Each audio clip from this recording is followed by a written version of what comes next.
Lydia, did you want to pass it on so George can have a turn? It's all fun and games, but a closer look at this childcare centre reveals a lot of hard work. So the work that we do is extremely valuable, and that's what keeps me going.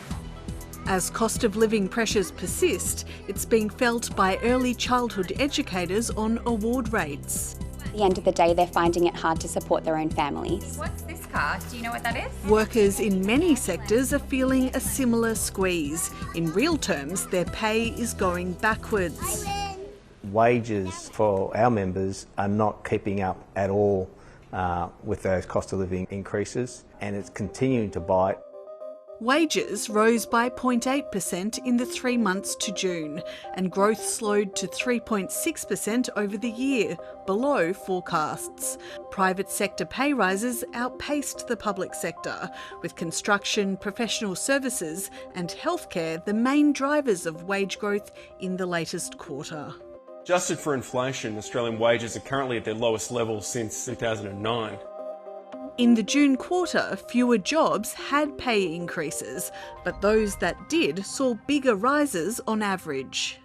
Inflation is moderating and wages are growing, and that's welcome news on both fronts. While the Reserve Bank says inflation has peaked, it expects a further pickup in wage growth as the increase in minimum and award wages flows through. But with the latest data coming in below the central bank's expectations, it could give it more room to keep interest rates on hold. At this point, it does appear as though another rate hike in the next few months is unlikely.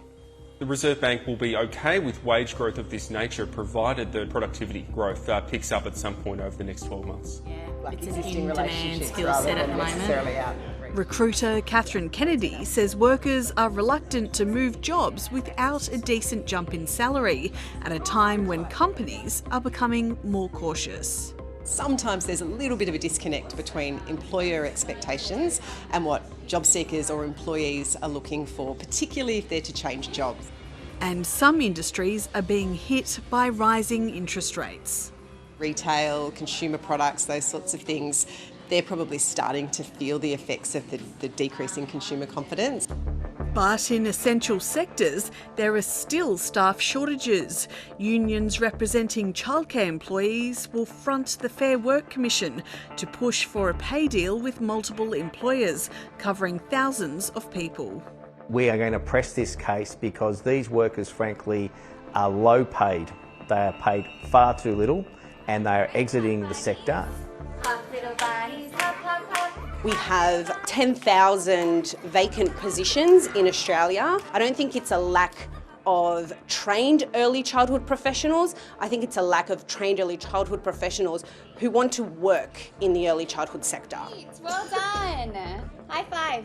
Facing a tough choice at a time when every dollar counts.